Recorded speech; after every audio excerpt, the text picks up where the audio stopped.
Hey Animal Chiropractic friends, Dr. Amy Hayek here, president and co-founder of All Creatures Every Spine, an animal chiropractic education source. 2 tips today for how to prevent those fall colics that happen in your horses. 2 tips. We're going to talk a little bit about each one. Tip number one has to do with tapeworms. Parasites in the horse are a naturally occurring thing. You can't prevent them. Those animals live in a symbiotic relationship with your horse all the time. Here's what happens though. Some horses are more affected by those tapeworms than others. And in order to prevent them from causing colics in the fall, we're going to talk about what you can do to prevent that. Those colics tend to occur most frequently right around the full and new moon in the fall. So in October, September, October, November tend to be the biggest times where we see those kinds of colics. How do we know? Well, we've been studying this for over 50 years between all of our colleagues, and we know these things, but what's really helpful is that our colleague, Dr. Jesslyn Brick-Lucy, and her team have been studying when horses colic the most. And what they have found is that it congregates right around the full moon, but what we know is it congregates around the high tide, around full and new moon cycles. So you'll have it at both times, but it's more associated with that high tide. Why high tide? Because we are, and our horses are, made of water weight. Water is what moves around the earth relative to gravity. And when that moon cycle is changed, so does that water weight change. So for our animal patients and for ourselves, we can pay attention to that moon cycle and see how that affects our health, our wellness, and obviously our water weight. What can you do to help this? We're going to talk a little bit about the tapeworm, because the tapeworm in the horse congregates around an area in the gut that's called the ileocecocolic valve. Now, big words. Here's what I want you to think of it as. If you've ever been to a restaurant where they have the swinging doors and the waiters go in and out through that swinging door, and the door goes both ways, and it allows them to take food in and it allows them to take used trays in and then trays out. That's what that ileocecocolic valve is like, because it's a valve in the horse's gut that allows food in and it allows food out after it's been digested a little bit. And so it's a two-way street. And those worms like to sit around that area. So think of that restaurant, and these waiters go in and out through this door, and they have no problem because they time it, they can watch for each other, and they're careful about their timing. And then suddenly you get a table of rowdy restaurant goers who are sitting near that door, and they're getting up and they're dancing and they're goofing off and they're tripping the waiters as they go in and out. Well, it's a little bit like this.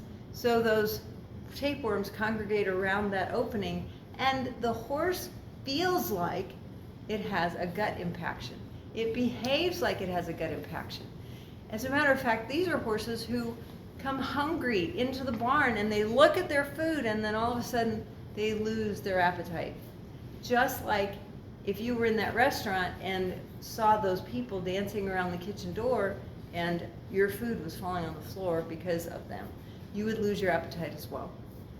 So those tapeworms congregate around this area, and when they become really active during that moon phase, because they are also made of water weight and they're hungry, they cause these colics. So we can help those horses. Simple way to help them is deworm those horses. You can ask your veterinarian what's the best way to worm for tapes right before those parts of the year, and that will help you out the best. We here at Animal Chiropractic Education Source and All Creatures Every Spine recommend using pyrantel pamoate, which is a stringent paste warmer, at 3 times the dose for your horse.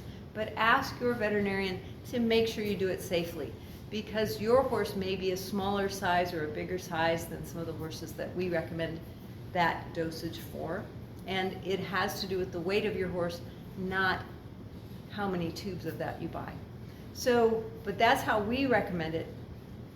For my colleagues, you might want to know a little bit more about how to prevent it, because you see some horses who are more susceptible to this. It happens more often or happens more frequently. Those are the horses who have lower than normal temperature. So normal temperature in the horse is 101.5. So 101.5 is the magic number at which all those chemical reactions occur best. And so for clients, one of the things you can do is take your horse's temperature a couple of mornings in a row, and what you'll find is that they'll either have a normal 101 or they might be slightly lower than that. If they're lower than that in the morning, that's their normal cooking temperature, and we want to raise that, and that's a whole nother topic. So in the meantime, if your horse has a lower than normal temperature, those are horses you definitely want to deworm for tapes in the fall prior to new moon and full moon. That said, for my colleagues, you're saying, well, what does this have to do with? I don't understand. How does it work? Where's the double-blinded placebo study? Well, they're working on that. But in the meantime, we want to be able to help your clients. So what I want you to think about is acetylcholine, all right? Acetylcholine. So acetylcholine is really important. It's a neurotransmitter. Think of it as an instigator. It's a chemical in the body that causes a lot of things to happen. But if that animal isn't cooking at 101.5, one, it doesn't make enough acetylcholine because the chemical reactions to cause it aren't there. They can't occur at a lower temperature. And number two, its acetylcholine levels are low all year long. So it's normal for horses to have a drop in acetylcholine levels in the fall. But if their acetylcholine levels are low all year long because their temperature's not high enough to make enough acetylcholine, then when they go through that naturally occurring dip in the fall so that they can grow hair and gain weight, it actually becomes low enough to cause GI tract disturbance, because that neurotransmitter is really important for the gut to move around and do its job. So when that happens, these animals become more susceptible. So how do we check for it? Temperature. Morning rectal temperatures will let you know if that animal's boosting it enough. There are other things we can do to raise that temperature. We'll talk about that in another video. But for right now, what I want you to think about is, if the temperature's low, make sure you worm for tapes before those full moons so that we decrease the likelihood of colics.